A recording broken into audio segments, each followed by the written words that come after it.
Dale gurizada, Biblicamente Podcast, episódio 25 da nossa série do Sermão da Montanha ou Sermão do Monte. Tu que já é de casa, já te inscreve, já ativa o sininho e vale relembrar o aviso. No final dessa série a gente quer gravar um episódio com comentários, respondendo comentários, recapitulando de acordo com os comentários que tiveram ao longo de toda a série. Então, quando a gente fala que a ponta da mesa é de vocês, é porque realmente ela é de vocês, a gente quer dar voz, quer dar espaço para ti. Para nós é um prazer inenarrável ver pessoas pensando a Bíblia. Esse é o nosso objetivo, essa é a nossa missão. Pensamento bíblico simplificado. Zeca. Meu amigo Jadeco, sejam bem-vindos aí, vocês que estão com a gente nessa trajetória pelo Sermão da Montanha. Cara, episódio 25, quem diria, né? Pô, que doideira, cara. Hoje a gente vai ler o verso favorito de uma boa parcela de crentes, de evangélicos brasileiros, mas a gente quer ler ele da forma correta. Então, sejam bem-vindos, fiquem com a gente aí. Deixa teu comentário, te inscreve, ativa sino, tudo que vocês já sabem. É sempre bom lembrar, estou com a minha Bíblia King James, o Jadeco está com a Nova Almeida atualizada, e eventualmente a gente pode usar alguma outra aqui, alguma outra versão, e vamos embora. Excelente. Mateus capítulo 7, já pode abrindo aí. O intuito, está chegando agora, é a gente ler versículo a versículo, tentar ver o que o texto está nos dizendo. Não a opinião do Zeca, não a minha opinião, mas o texto está dizendo algo e a gente vai se esforçar, se empenhar para se deter, se prender nele, entender o que está escrito. Bora lá então? Bora! Então vamos lá. Eu vou começar aqui hoje na minha. Não julguem para que vocês não sejam julgados. Valeu, pessoal. Esse é o episódio de hoje. Brincadeira. Pois com o critério com que vocês julgarem, vocês serão julgados. E com a medida com que vocês tiverem medido, vocês também serão medidos. Por que você vê o cisco no olho do seu irmão, mas não repara na trave que está no seu próprio? Ou, como você dirá a seu irmão, deixe que eu tire o cisco do seu olho, quando você tem uma trave no seu próprio? Hipócrita, tire primeiro a trave do seu olho, e então você verá claramente para tirar o cisco do olho do seu irmão. Não deem aos cães o que é santo, nem joguem as suas pérolas diante dos porcos, para que estes não as pisem com os pés, e aqueles, voltando-se, não estraçalhem vocês. Peçam e lhes será dado. Busquem e acharão. Batam e a porta será aberta para vocês. Pois todo o que pede, recebe. O que busca, encontra. E a quem bate, a porta será aberta. Ou quem de vocês, se o filho pedir pão, lhe dará uma pedra? Ou se pedir um peixe, lhe dará uma cobra? Ora, se vocês que são maus sabem dar coisas boas aos seus filhos, quanto mais o Pai de vocês, que está nos céus, dará coisas boas aos que lhe pedirem? Portanto, tudo o que vocês querem que os outros façam a vocês, façam também vocês a eles, porque esta é a lei e os profetas. Bom, chegamos no episódio mais aguardado, né? Fiz aquela brincadeira de ler só o versículo 7:1, porque muita gente tira ele do contexto para justificar. É engraçado que é justa muitas vezes a vida de pecado dos outros. Então, eu vou citar uma parábola aqui. Eu vejo a vida, o Zeca pecando um monte, errando na vida, e eu vou comentar, pô, o Zeca tá tendo tal e tal atitude, aí a pessoa vem e diz, não julgueis. Não julgueis. Não, realmente não julgueis. Mas, Zeca, o que o texto está nos dizendo? Cara, a gente já trocou essa ideia, né? Já. Eu até anotei aqui. No episódio 15, parte 3, lá da nossa série expositiva sobre Tiago, a gente já falou sobre a questão de julgamento, a gente já falou sobre a diferença das palavras que o grego apresenta. Então, se tu viu lá, tu já sabe. Se tu não viu, a gente vai resumir um pouco aqui. Sim. E aí, se tu quiser realmente ver o detalhe da coisa, vai lá na nossa série. Já tô te dando a barbada. Episódio 15.3, tem um trecho lá, são acho que 10 ou 12 minutos que a gente troca essa ideia. Uhum. É muito bom a gente perceber o primeiro ponto. O texto não está desconectado. Sim. O Sermão da Montanha, ele precisa ser lido em sua íntegra e a gente precisa encontrar o fio condutor do texto, encontrar o fio condutor do sermão de Jesus e, cara, seguir esse fio. Independente de para onde ele esteja indo, a gente precisa seguir esse fio para entender. Parece que existe um espaço muito grande do verso 34 do capítulo 6, que foi quando a gente encerrou a parte anterior, quando Jesus diz: portanto, não vos preocupeis com o dia de amanhã, pois o amanhã trará suas próprias preocupações. É suficiente o mal que cada dia traz em si mesmo. E aí vem o 7.1, parece que existe uma desconexão total e absoluta de assuntos, quando Jesus vai dizer: não julgueis para que não sejais julgados. Pois com o critério com que julgardes, sereis julgados, e com a mesma medida que vocês usarem para medir os outros, igualmente será usada para medir a vós. Na verdade, não tem. Jesus não trocou de assunto. Ele segue falando das mesmas coisas, ele segue construindo o Sermão da Montanha. Como que a gente pode conciliar, como que a gente pode harmonizar esse verso 1 do verso anterior?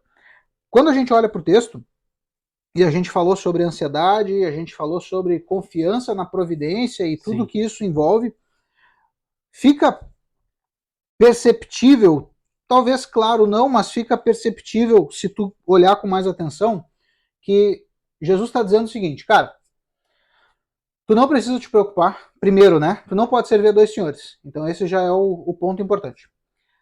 Segundo, tu não precisa te preocupar. Comida, bebida, vestimenta, o pai sabe que vocês precisam dessas coisas, os pagãos é que se preocupam com essas coisas.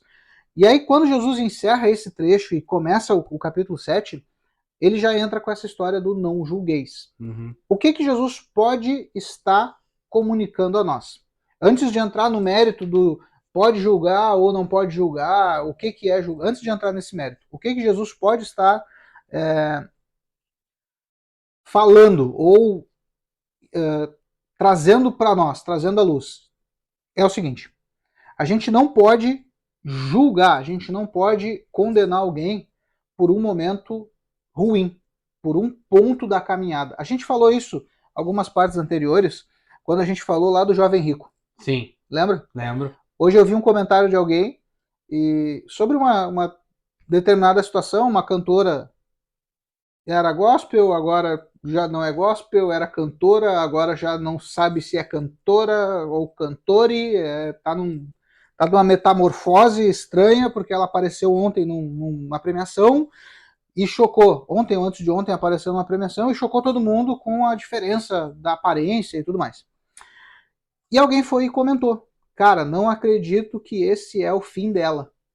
E eu fiquei pensando: cara, mas não é o fim dela, né? Eu não posso dizer que é o fim de alguém. É o momento, é o ponto da caminhada que ela está, mas não significa que seja o fim. A mesma coisa é o caso, esse eu acho que já é um caso bem pior, mas vamos lá. A mulher era modelo, se eu não me engano, adoece durante um procedimento cirúrgico estético de beleza, foi botar silicone e tudo mais, adoece, quase morre, abre aspas, diz ela, tem uma experiência com Deus, se converte. Passa alguns anos dentro de determinada igreja, pregando, fazendo venda de livro, divulgando a igreja. Agora, por último, saiu, né, disse que não, que ela foi enganada, que a igreja era uma prisão, que ela foi abusada dentro da igreja, que abusaram dela, da imagem dela. Começa a produzir conteúdo adulto, e isso chocou muita gente, só que agora ela faz um vídeo dizendo: cara, cancelei todas as contas. Deus falou comigo. E eu não posso continuar do jeito que eu tô. Eu preciso voltar a viver o meu chamado. Eu não sabia dessa última etapa. Eu preciso voltar a viver o meu chamado e vai excluir todas as contas de sites e tudo mais. E apaga todos os vídeos. Beleza. Quem pode determinar se é o ponto final da história de alguém? Só Jesus. Só Jesus. Só Deus. É o lance que a gente falou sobre o jovem rico. Ah, o jovem rico não foi salvo porque ele amava as riquezas. Não. a gente não pode dizer que ele não foi salvo. Uhum. A gente pode dizer que naquele momento ele preferiu as riquezas do que seguir Jesus. Mas o que aconteceu no outro dia? O que aconteceu na semana seguinte?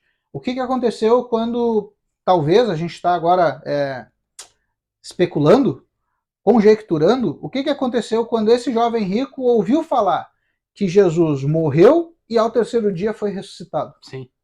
Os discípulos até falam no relato de Lucas, né, quando no caminho de Emaús. Uhum. É o único em Jerusalém que não sabe o que aconteceu. Então, todo mundo que estava ao redor, no mínimo, ouviu um eco, um boato, alguma coisa do tipo, né? Então, ele ficou sabendo. Então, o não julgueis de Jesus pode ter conexão com isso. Jesus está dizendo, cara, se vocês virem alguém passando por dificuldade, vocês virem alguém vivendo um momento ruim, um momento talvez até de ansiedade, um momento de angústia por causa das pressões do mundo, não julguem. Então, o fio condutor parece ser esse. Por quê? Porque ali na frente a gente vai ver que Jesus vai retornar para o texto da providência. Sim. Ali na frente ele já vai fazer o retorno falando sobre a providência de Deus. Então, o fio condutor que parece ligar Mateus 6,34 a Mateus 7,1 é esse. E isso que tu falou, esses exemplos que tu citou ali da cantora, né? É um retrato muito comum na nossa geração. Uhum. Hoje, as pessoas, elas facilmente têm a cultura do cancelamento, Uhum. né? Que por um corte, por um trecho de vídeo, eu ia falar de 5 minutos, mas hoje é por menos. Uma fala Por errada. um trecho de 30 segundos, eu já vi gente ser, entre aspas, cancelada.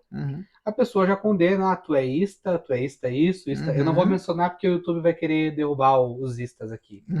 Mas palavra com N, palavra com G e termina com SIDA. Mas tu pra pensar, cara, é um retrato muito comum da nossa geração. Olha um corte, olha um pedacinho de vídeo, já não presta. Tu é obrigado a avaliar todo mundo que passa na tua tela? Não, porque não tem como, porque é muita gente. Mas é prudente. E o versículo 2 vai nos dizer que a gente tem que ter mais cuidado. Acho que esse é o ponto, ter muito cuidado, porque ele vai dizer, no versículo 2, né? Pois, com o critério com que vocês julgarem, vocês serão julgados. E, com a medida que vocês tiverem medido, vocês também serão medidos. Então, a gente já entrou no critério, né? Quem vai nos medir é Deus, né? O único justo juiz, como o Tiago falou lá, né? A régua em que eu usar para te medir é a régua que Jesus vai usar para mim. Cara, eu tenho a impressão que alguns episódios atrás eu acho que a gente conversou sobre algo sobre isso. De alguma parábola, alguns textos da Bíblia que diz, pelas tuas palavras eu vou te condenar. Tá? Agora não lembro de cabeça. Tomara que eu lembre, mas eu acho que a gente até falar, não vou entrar tanto nesse mérito, porque a gente vai falar no... E será que foi no de Tiago? Puxa vida! Não, eu acho que foi no Sermão da Montanha. Já não é faz Sermão da tempo. Montanha. Se alguém lembrar aí, diz aí se a gente não lembrar. Então o primeiro ponto e o fio condutor é esse. Agora, enfim, o não julgueis. Qual o real significado do não julgueis? Como a gente já falou lá na carta de Tiago, na palavra original, esse julgar é crinó, que significa condenar ou emitir uma sentença. Sim. E a palavra crinó diz que só pode emitir sentença aquele que criou a lei.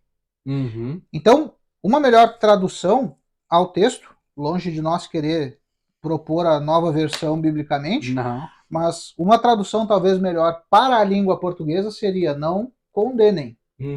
Porque da forma que vocês condenarem, vocês também serão condenados.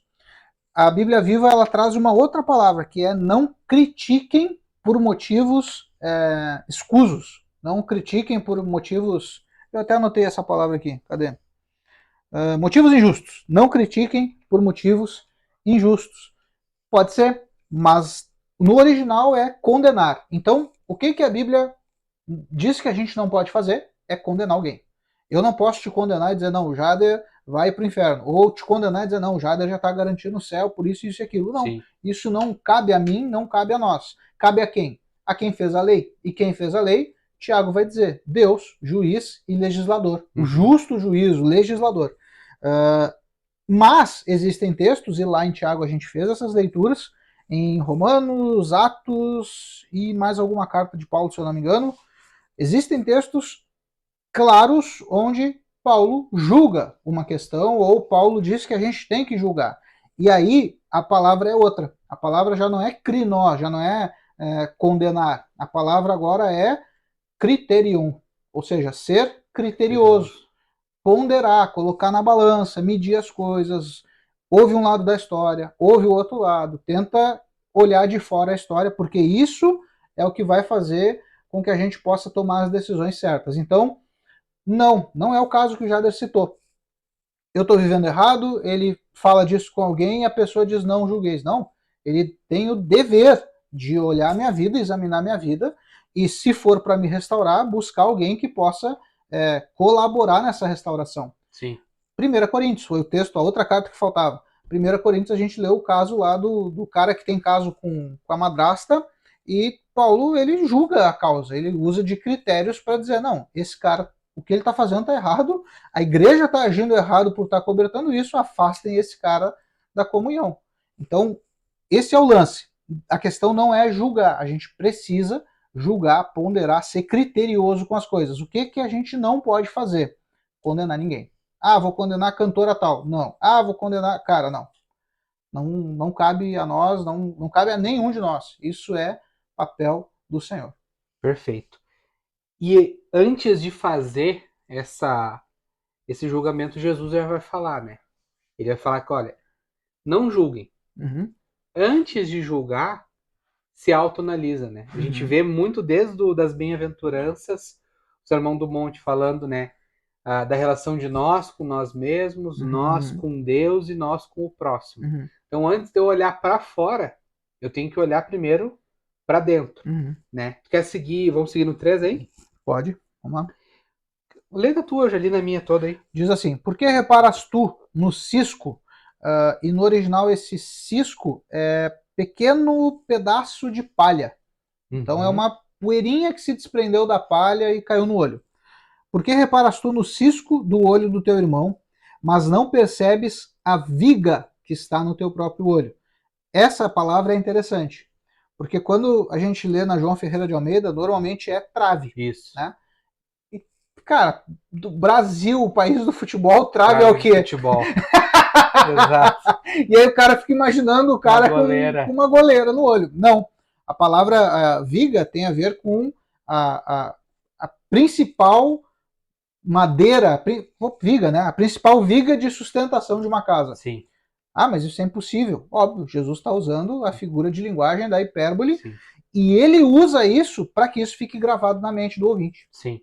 Então, quem ouviu esse sermão lá, talvez não conseguiu gravar a ordem das bem-aventuranças, talvez não conseguiu gravar toda a oração do Pai Nosso. Cara, mas essas figuras de linguagem exageradíssimas que Jesus usa, isso com certeza fica na mente do ouvinte. Caramba, ele falou uma parte lá sobre alguém que tinha uma viga, um bloco de madeira segurando a casa inteira, estava no olho do cara. E o contraponto era alguém com cisco no olho. Então, isso tem que ficar claro para nós. Como podes dizer, verso 4, ao teu irmão, deixa eu tirar o cisco do teu olho, quando há uma viga no teu? Hipócrita, tira primeiro a viga, a trave do teu olho, e então poderás ver com clareza para tirar o cisco do olho do teu irmão. Então, isso é o que eu estava falando. Então, Jesus usa essa figura de linguagem para falar. Antes de tu julgar, de tu querer analisar, né? A gente precisa se autoanalisar. Precisa olhar para mim, tá? Eu tô em condições, eu vivo uma vida devota e tem que fazer. Eu acho que até em Romanos 12, eu gosto muito da analogia que Paulo faz aqui em Romanos 12, eu gosto muito do termo que ele usa. Romanos 12, 13. Pela graça que me foi dada, digo a cada um de vocês que não pense de si mesmo além do que convém. Pelo contrário, pensem com moderação, segundo a medida de fé que Deus repartiu com cada um. Uhum. Cara, não pensem além do que convém, que a gente tem parece que uma tendência natural, entre grandes aspas, Uhum. a ser arrogante, Uhum. né? Ou, em alguns casos, um outro extremo a se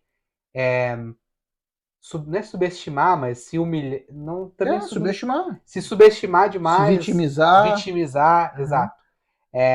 Também é um outro extremo, não. Com moderação. Uhum. Pô, eu já tenho uma caminhada de fé.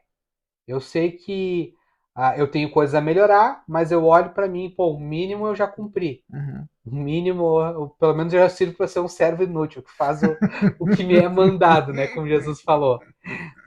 Então, eu tenho que olhar de uma maneira equilibrada para mim mesmo, Uhum. né?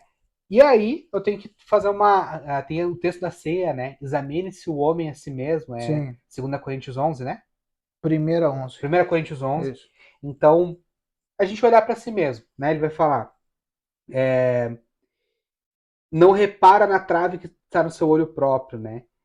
Então, como é que você dirá, ou como você dirá ao seu irmão, deixe que eu tire o cisco do seu olho quando você tem uma trave no seu próprio? Uhum. Se eu tô com um BO, um problema grande, o que pode ser na linguagem bíblica um problema grande? Se eu vivo uma vida recorrente das obras da carne que a gente vê, por exemplo, lá em Gálatas 5. Uhum. Se eu vivo em mentira, se eu vivo irado, Uhum. em adultério, em imoralidade sexual, eu não estou em condições de julgar, de analisar a vida do outro. Tô viajando muito, não tem muito, Não, é isso. não tem muito o que inventar, É né? exatamente isso, porque o que Jesus está dizendo? Primeiro, não condene ninguém. Segundo, não tenta reparar no vou usar a expressão, mas a Uhum. gente esclarece. Não tenta reparar no pecadinho Sim, da vida do teu irmão, sendo que a tua vida tem um entrave grande, tem um pecadão te sim, atrapalhando. Não, mas eu vou ajudar o cara. Não, tu não tem que querer ajudar o cara sem antes ter resolvido o teu problema, sim, né? Por que eu disse que ia usar a palavra? A expressão pecado, pecadinho, pecadão, não tem. Na Bíblia, pecado é pecado, o que muda são as consequências, né? Cada pecado vai ter a sua consequência. Mas o que Jesus está dizendo é exatamente isso. Então, é, cara, eu não tenho como querer te ajudar se a minha vida está toda desgraçada. sim, Eu não tenho como querer te ensinar ou pregar moral para ti se a minha vida está toda esculhambada. O que eu tenho que fazer? Jesus diz, no verso 5, tira primeiro a trave do teu olho. Então, primeiro, resolve. Por isso o texto que tu lembrou de 1 Coríntios 11 é importante. Examine-se, pois, o homem a si mesmo. Paulo não diz examine o homem e o outro. sim. Examine o seu irmão para ver se ele pode efetivamente participar da ceia. Não, examine-se a si mesmo. E esse texto diz, Jesus é enfático, ele é claro dizendo tira a trave do teu olho. Então, somente então, só depois de tirar a trave do olho, só depois de resolver o teu problema, é que tu vai poder tirar o cisco do olho do teu irmão. Aí sim, aí tu vai poder ajudar. Sim, Aí tu vai ser útil na tem causa. condições, Tu né? tem condições de. Por quê? Porque se tu tentar ajudar antes, tu vai mais prejudicar do que ajudar. Sim. Imagina a cena que Jesus está propondo: alguém com uma viga atravessada no olho e o outro guerreiro com um pequeno cisco. Tu acha que eu tenho condição de tirar o cisco do olho, lembrando a sensibilidade que é o olho humano? Tu acha que eu vou ter condição de ir lá e tirar o olho sem machucar o olho, Sim, sendo que eu mesmo estou com a visão prejudicada? É muito claro que não. prejudicada, né? Exato, é claro que eu não vou ter condição. Então, qual a solução de Jesus? Tira primeiro a trave do teu olho. Ah, não, mas eu não posso deixar de ajudar o meu irmão. Cara, se a tua vida está esculhambada, tu não tem como ajudar. Tu não está em condições de Não fazer nada já é ajudar. uma ajuda. Se tu Orar não atrapalhar, já é uma já é uma vitória. ajuda. Cara, e vou te propor aqui, vamos um pensamento no freestyle aqui, tá? Vamos bolar a seguinte situação, tá? O irmão que tem problema de adultério, Uhum, mas tem uma vida financeira organizada e tal, e sabe que tem um irmão que está com problema na vida financeira. uhum. Ele pode ajudar o irmão que tá com a vida financeira, sendo que ele tem uma vida financeira organizada, mas só está, entre grandes aspas, Uhum. em adultério? É que a gente está compartimentando, né? Sim, A gente está compartimentando a vida. sim. Mas a vida normalmente não é compartimentada. Uma coisa sempre vai afetar a outra. Então, normalmente, o cara que está em adultério, ele não tem a vida financeira tão organizada assim. Aham. Porque ele já está sustentando 2, 3 casas. Entende? Então, cara, acredito que não. A minha opinião é que não. Uhum. Se alguém pensar diferente aí, quiser deixar nos comentários, talvez nos ajude, mas acredito que não. O que lembrou? Cara, eu tava tentando lembrar um texto até de Tiago 1. Hum. Que diz? Ah, mas eu acho que não sei se tem tanto a ver. Agora tu já Vamos levantou ver, a bola. 7, Vai. versículo 7 e 8. Não sei. A gente vai até citar esse texto, eu acho, de Tiago 1,5 aqui. 5, sim. Se, porém, algum de vocês necessita de sabedoria, peça a Deus que dá a todos com generosidade, sem reprovações, Uhum. que ele será concedida. Peça, porém, com fé, e nada duvidando, pois o que duvida é semelhante à onda do mar, impelida pelo vento. Que Uhum. uma pessoa dessas não pense que alcançará do Senhor coisa alguma, sendo indecisa e inconstante em todos os seus caminhos. Mas aqui acho que é o lance de, se eu não tiver fé para pedir isso para o Senhor, todos os meus caminhos estão comprometidos. Mas acho que não tem tanto a ver com esse cenário que eu Uhum. falei. Uhum. Mas eu acho que o ponto é esse, assim. Se o adultério é suficiente, nessa parábola que eu criei aqui rapidinho, ele é suficiente para comprometer a salvação, né, Uhum. ou a entrada no reino de Deus, né? Uhum. Ah, não tem por que a gente, como tu falou, compartimentizar, Uhum. né? Não tem aquela coisa do cara se usa uma linguagem meio da igreja, autoridade em tal área. Uhum. Mas olha o todo, Uhum. né? Olha o todo. Beleza, o cara pode até se dar bem em tal área, mas como é que o cara é na casa dele? Uhum. Como é que é o cara no trabalho dele? Uhum. Como que ele conquistou essa vitória financeira? Uhum. Né? Então, acho que esse é o ponto. Essa provocação que eu fiz, para às vezes a gente não se enganar, Sim. às vezes achar que não, tal área eu ajudo, tal área eu não ajudo, e não prejudicar os outros também. O que tu lembrou aí? O verso 15 do capítulo 7 vai nos ajudar nessa tua linha de pensamento. Hum, Acautelai-vos quanto aos falsos profetas, pois se aproximam de vocês disfarçados de ovelhas, mas no seu íntimo são como lobos devoradores. Como que a gente vai entender isso e como que a gente vai discernir se tal pessoa pode ou não colaborar com a gente nesse exemplo que tu deu? uhum, Verso 16. Pelos seus frutos os conhecereis. Então, o que vai determinar é o fruto. E qual é o fruto da vida de um cara que está em adultério? adultério, infidelidade, traição. Esse é o fruto. Se o cara ele consegue ser infiel à esposa, tu acha que ele vai ser fiel ao sócio da empresa? Porque aí é muito fácil a gente achar que o cara, para dar conselho financeiro, ele ser rico é o suficiente. Ah, não, mas ele está bem de dinheiro, ele pode dar conselho para mim que estou quebrado. Não necessariamente. Porque talvez o dinheiro dele é adquirido de forma ilícita.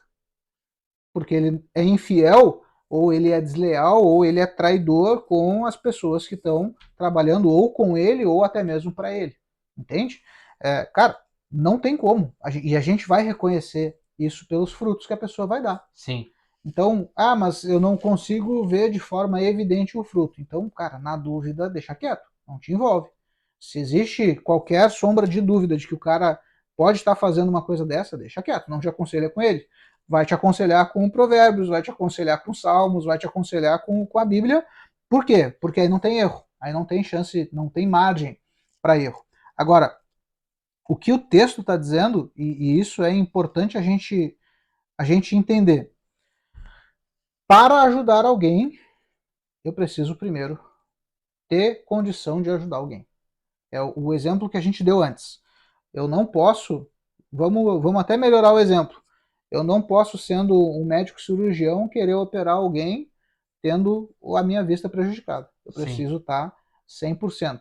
Por isso Jesus talvez use o exemplo direto dos olhos. Uhum. Porque, cara, é impossível tu fazer qualquer coisa. Eu me lembro, algum tempo atrás, eu troquei do óculos para lente. Uhum. Cara, que tribulação, cara. Uhum. Que tribulação, porque qualquer coisinha que cai na lente de contato e tu coloca no olho, aquilo te incomoda, e daqui a pouco tu tira e bota, e tira de novo, e bota de novo a lente de contato, e dá uma agonia, porque tu não enxerga direito. Não, mas é só um pelinho de nada. Cara, incomoda. Parece que tá forçando, machucando, parece que está cortando o olho. E tu tira a lente e tu olha uma pluma, um pelinho de nada. Sim. O cisco. Então, não tem como. A gente precisa entender que a vida, ela é uma coisa inteira. A gente não pode compartimentar as coisas. Uhum. Tem um caso de um empresário que quase quebrou e aí de repente entrou para a igreja e ele diz abertamente, ele dá testemunho de que Deus restaurou ele financeiramente. E aí, conversando com os funcionários, o que os funcionários disseram sobre ele? É muito fácil se recuperar financeiramente enganando os clientes. E qual que era o jogo? Então esse cara, vamos criar a hipótese aqui. Ele tem uma empresa de conserto de máquinas e ele pegava a máquina do cliente estragada, colocava uma peça de segunda mão que ele já tinha lá, de alguém que tinha abandonado, e quando ele cobrava o cliente, ele cobrava preço de peça nova e dizia que a peça que tinha posto era nova. Entende? E esse cara vai para a igreja e diz: Não, foi Deus. Deus fez um milagre financeiro na minha vida. Não, Deus não fez milagre financeiro. Tu deu golpe no cliente até que tu conseguiu te recuperar financeiramente. Mas isso vai ter cobrança, isso tu vai prestar contas. E não é para mim, não é para o Jader. Isso tu vai prestar contas é para Deus, aquele que vê tudo. Hebreus, se eu não me engano, vai dizer isso: aquele a quem tudo está nu, tudo está patente. Cara, aos olhos de Deus, não tem como esconder essas coisas. Isso é um ponto importante. A gente não tem que temer o julgamento humano, Uhum, sabe?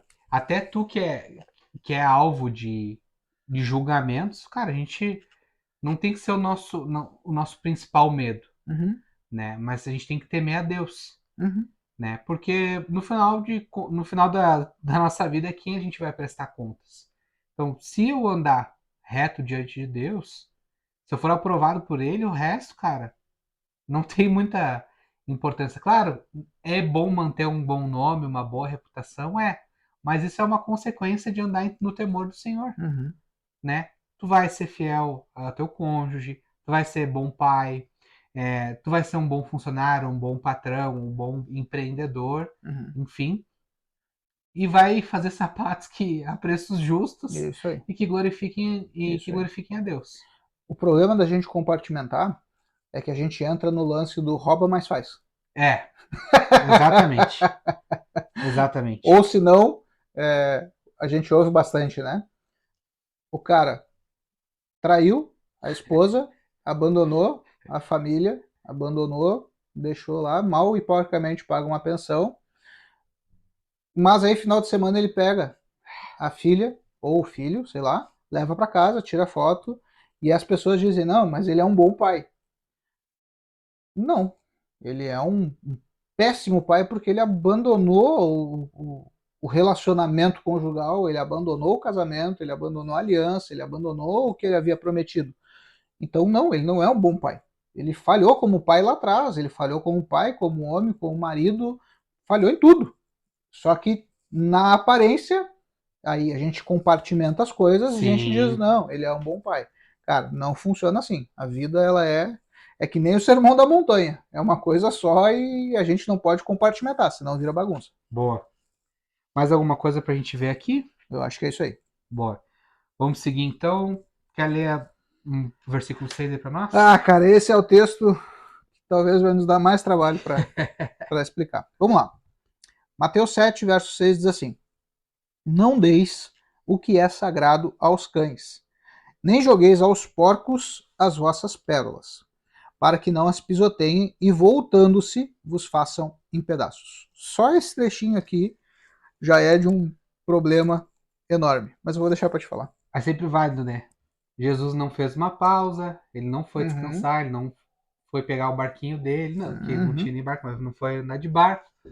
Não, ele segue falando, segue o mesmo discurso que a gente começou vários episódios atrás, que a gente está lá desde o início do capítulo 5 uhum, e segue, né? Então, o que eu quero dizer com isso?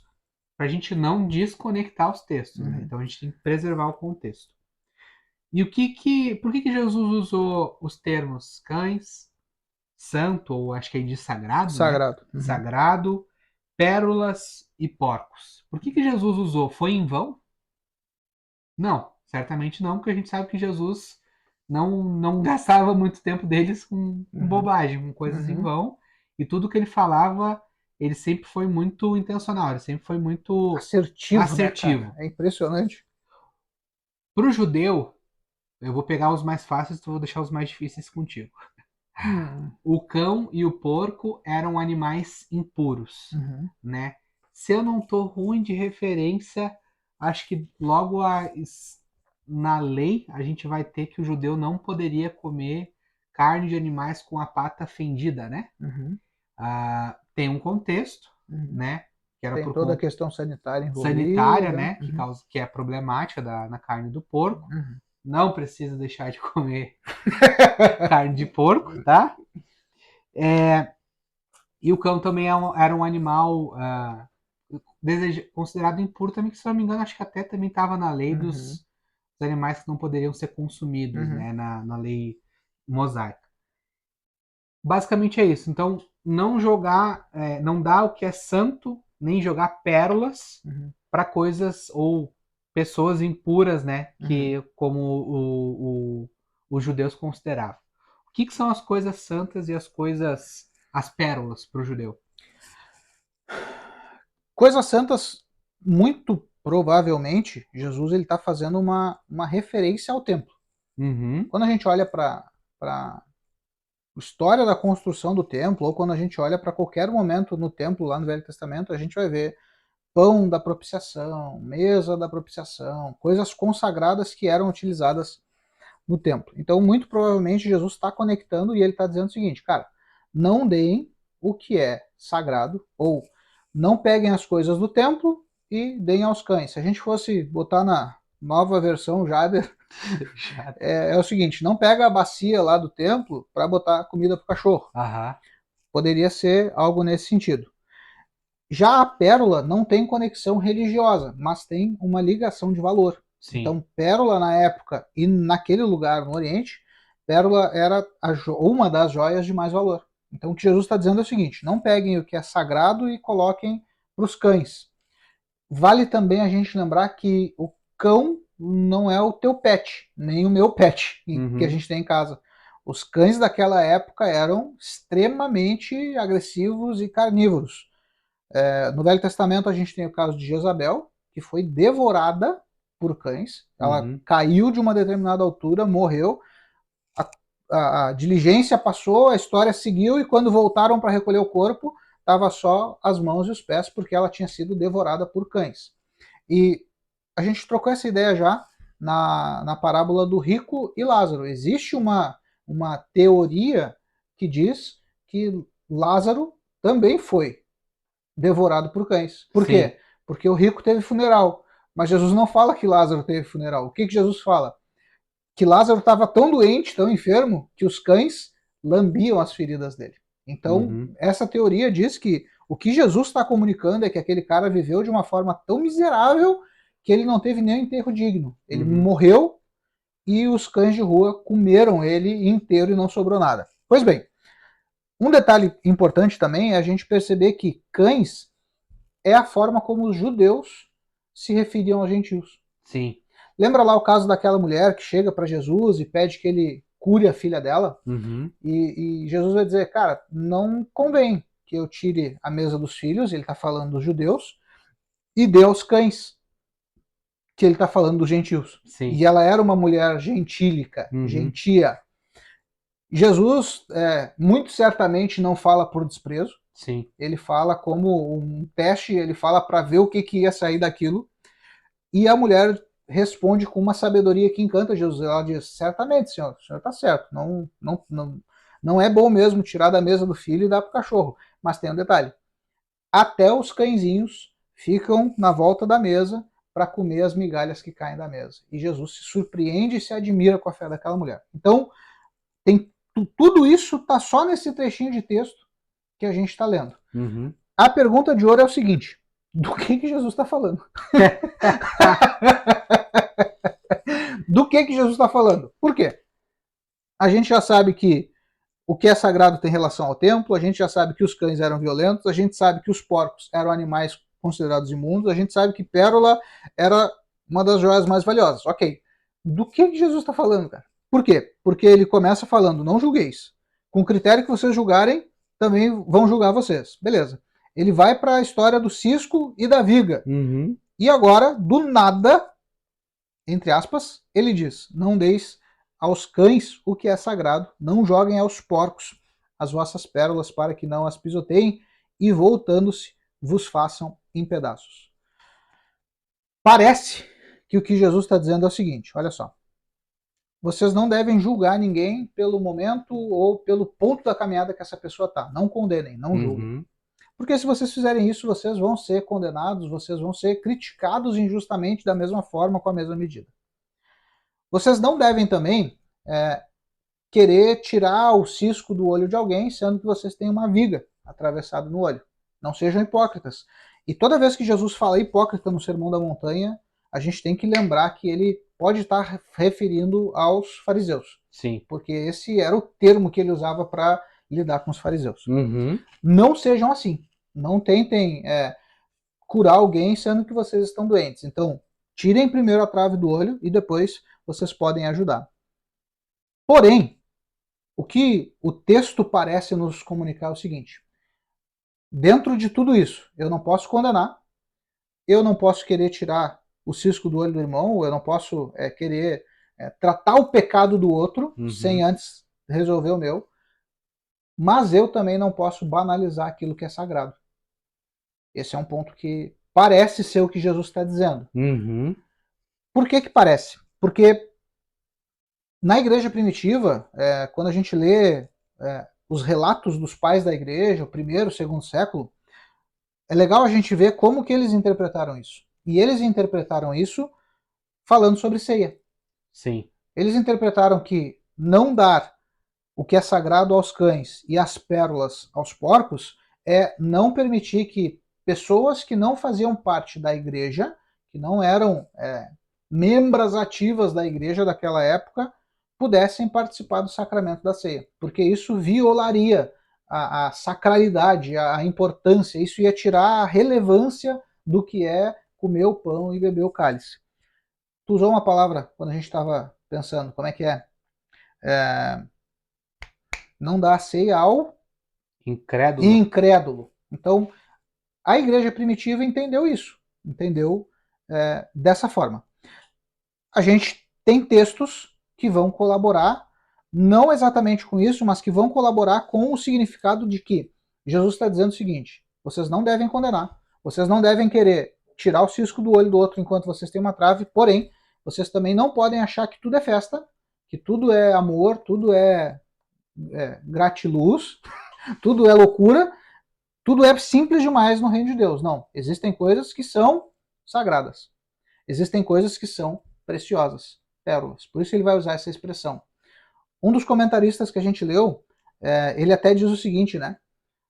Os porcos, ao verem as pérolas, entenderiam na cabeça deles que não eram pérolas, mas ervilhas. E aí, quando eles fossem comer e percebessem que não eram as ervilhas que eles queriam, eles iam ficar revoltados e eles iam se voltar contra aqueles que botaram as pérolas. O que Jesus está comunicando? Cara, não tratem as coisas de Deus de maneira desordenada. Não tratem o reino de Deus, não tratem a pregação do evangelho de maneira desordenada. Isso é uma boa interpretação do que o texto diz. Uhum. E a gente vai ver isso acontecendo já no ministério de Jesus e dos discípulos, e a gente vai ver isso acontecendo também em Atos dos Apóstolos. Parece que ele protege os dois extremos, né? Uhum. A atitude que condena, então que fecha completamente a porta, Uhum. e a atitude que abre completamente, Boa. só inclusivo. Isso aí. Ele falou, cara, tem que ter um meio termo, não é para condenar todo mundo, ao mesmo tempo o reino de Deus não é bagunça. Liberalismo teológico. Isso aí. Boa, era isso que eu tava em mente. Então, não é condenar alguém, fechar a porta do reino, mas também, cara, não é esse liberalismo teológico que a gente vê hoje acontecendo. Vamos dar uma caminhada aí para, quem Vamos. sabe, esclarecer. Lucas capítulo 10, do 8 ao 12, é o que tu tá, né? Isso. Então dá. Quando entrarem numa cidade e ali forem bem recebidos, comam do que lhes for oferecido. Curem os doentes que nela houver e digam ao povo dali: o reino de Deus se aproximou de vocês. Porém, quando entrarem numa cidade e não forem bem recebidos, saiam pelas ruas dizendo: até o pó dessa cidade que grudou nos nossos pés, sacudimos contra vocês. No entanto, saibam que está próximo o reino de Deus. Eu digo a vocês que naquele dia haverá menos rigor para Sodoma do que para aquela cidade. É curioso como a, a Bíblia, o Evangelho, a linguagem bíblica, ela pode usar de símbolos e de mensagens que servem tanto para salvação Uhum, quanto para condenação. uhum, Porque tu viu, se a cidade receber vocês, diz, o reino se aproximou, o uhum, reino do céu se aproximou de vocês. E se ela não disser bem, ele vai dizer que sacudam a poeira uhum, e digam, está próximo o reino de Deus. É a uhum, mesma mensagem, uhum. mas com consequências diferentes, por conta da postura.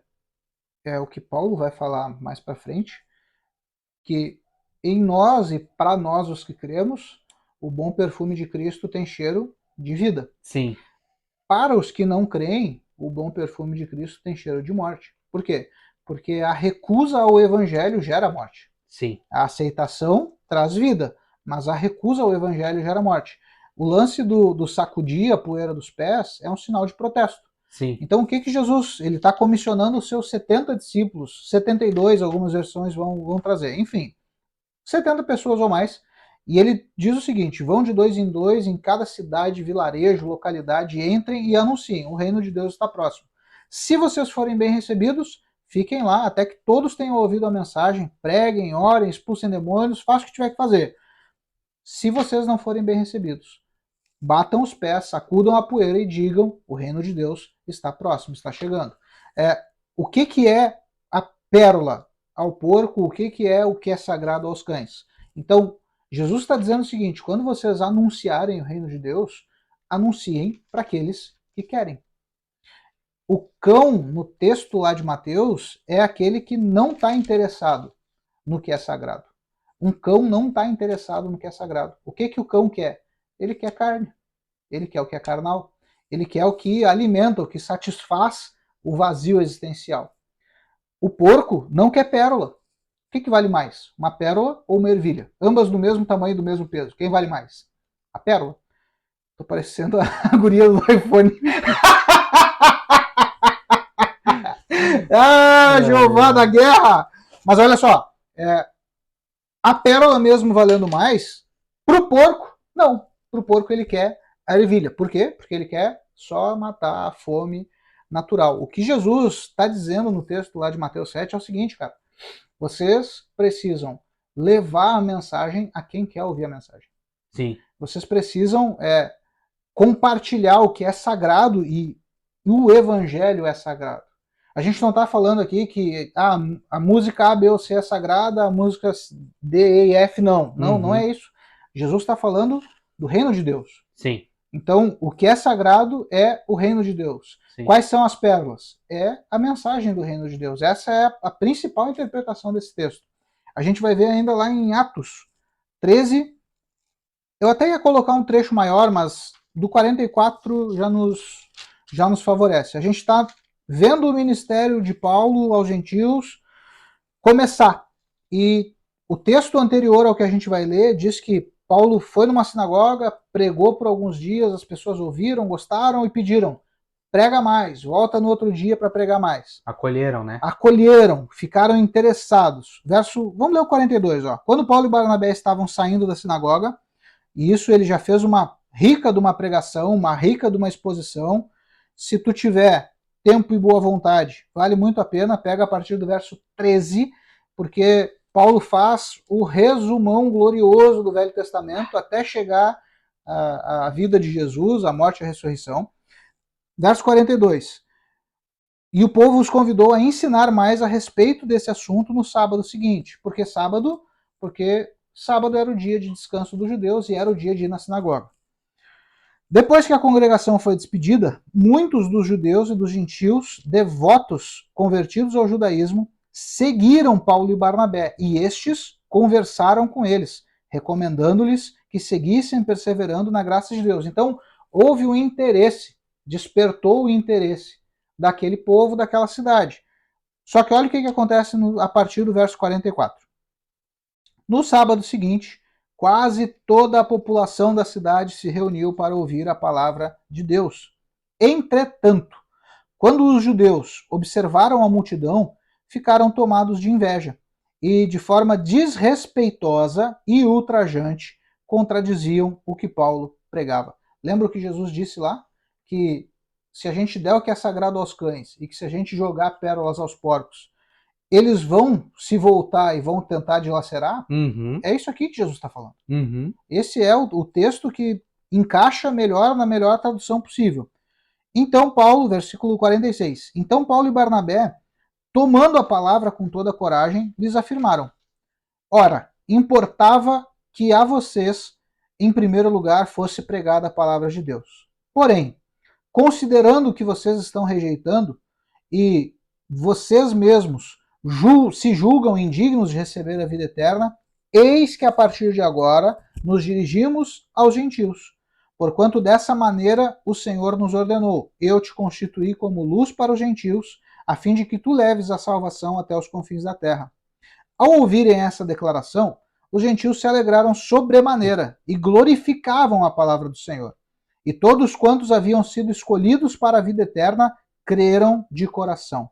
Assim, a palavra do Senhor era divulgada por toda aquela região. Porém, os judeus persuadiram as mulheres piedosas e de alta posição social, assim como os principais líderes da cidade, e deflagraram uma perseguição contra Paulo e Barnabé até os expulsarem de seu território. Estes, no caso Paulo e Barnabé, contudo, sacudindo contra eles o pó dos pés, passaram para Icônio. E os discípulos, no entanto, viviam plenos de alegria e do Espírito Santo. Esse texto é a ilustração perfeita do ensino de Jesus. Sim. Tanto lá de Mateus 7 quanto de Lucas 10. Então, Paulo ele segue o mesmo modus operandi. Ele chegou numa cidade, foi bem recebido, pregou. As pessoas disseram, volta sábado que vem. Pregou de novo. Só que no segundo sábado, não era mais a congregação de 30 pessoas. Era quase a população da cidade. Vamos imaginar que fosse um vilarejo aí com 100, 200, vamos botar 1000 pessoas estourando a corda. Cara, o cara que estava acostumado a fazer culto na sinagoga e que via uma meia dúzia todo sábado, ele olha aquilo e diz, não, mas isso está errado. Sim. Eu tô aqui todo sábado me gastando e tem 10 pessoas. Esse cara vem num sábado, tinha 30, agora no outro tá a cidade inteira. Sim. Esses caras estão loucos. E eles começam aqui a rejeitar a palavra do evangelho, a rejeitar o ensino de Paulo. A gente tem mais um texto. Tem. Lê para nós aí. Atos 18, 5, 6. Quando Silas e Timóteo chegaram da Macedônia, Paulo se entregou totalmente à palavra, testemunhando aos judeus que Jesus é o Cristo. Como eles se opuseram e blasfemaram, Paulo sacudiu as roupas e disse-lhes: que o sangue de vocês caia sobre a cabeça de vocês. Eu estou limpo dele e a partir de agora vou para os gentios. Então, a mesma postura, rejeição, né? Pregação do evangelho, rejeição ao evangelho por parte daqueles que ouviram. Então, Paulo, naquele momento, parou de entregar as pérolas aos porcos. Né? Lembrando que os porcos, né, nessa visão que a gente trouxe sobre o texto, sem inventar, sem tirar coisas da nossa cabeça, tentando ser fidedigno ao que está escrito, são as pessoas que rejeitam o evangelho. Então, às vezes a gente dá muita ênfase, né, pra pessoa que não quer, Uhum. sabe? Pro cara que não tá interessado, quando na verdade a gente tem uma pessoa, às vezes até mais desprezada, assim, que ninguém dá muita bola, Uhum. mas que tá totalmente aberta, Uhum. né? O cara tá quebrado, falido, Tá desejoso. desejoso, Uhum. e é o cara que às vezes todo mundo despreza, Uhum. distrata, e é um cara que talvez esteja mais próximo do arrependimento do que às vezes as pessoas que a gente dá mais atenção, né? Vale a gente pontuar o seguinte, tá? Uma vertente da igreja interpreta esse texto como não pregar ao incrédulo. Cara, mas se eu não pregar a mensagem ao incrédulo, eu vou pregar para quem? A grande questão é a seguinte: lançar, dar o que é sagrado aos cães e lançar pérolas aos porcos, não fala de não pregar para quem não é crente, não. Fala de não pregar para quem, mesmo não sendo crente, além de não ser crente, esse cara rejeita deliberadamente a mensagem. É o cara que fechou o coração e que diz não, não quero. É o cara que se volta contra. São os exemplos que a gente leu. É o pessoal que se revoltou tanto com Paulo e Barnabé, ou Silas e Timóteo, cara, mesma coisa. Pessoas que fecham o coração para o evangelho. Então, se alguém me diz não, quando eu estou pregando o evangelho, eu tenho que virar as costas e nunca mais tentar nada, nunca mais ajudar a pessoa, eu tenho que criar inimizade com a pessoa. Não necessariamente. Por quê? Porque aquele coração fechado naquela hora pode ser só um ponto da caminhada da É o pessoa. que a gente vem falando, né? É o que a gente vem Só aquele falando. recorte. É só o recorte. Talvez não é o fim, não é o ponto final da trajetória. Um amigo nosso, depois eu te menciono quem é. A gente vai deixar o nome no comentário fixado. Não. Não, mentira! Cara, há 4 anos atrás, ele foi por um caminho em que eu, infelizmente, já tinha trilhado Uhum, e avisei ele. Falei, não vai por esse caminho, uhum, porque eu sei como ele vai terminar e vai terminar assim, uhum. assim, Vai dar ruim. assado.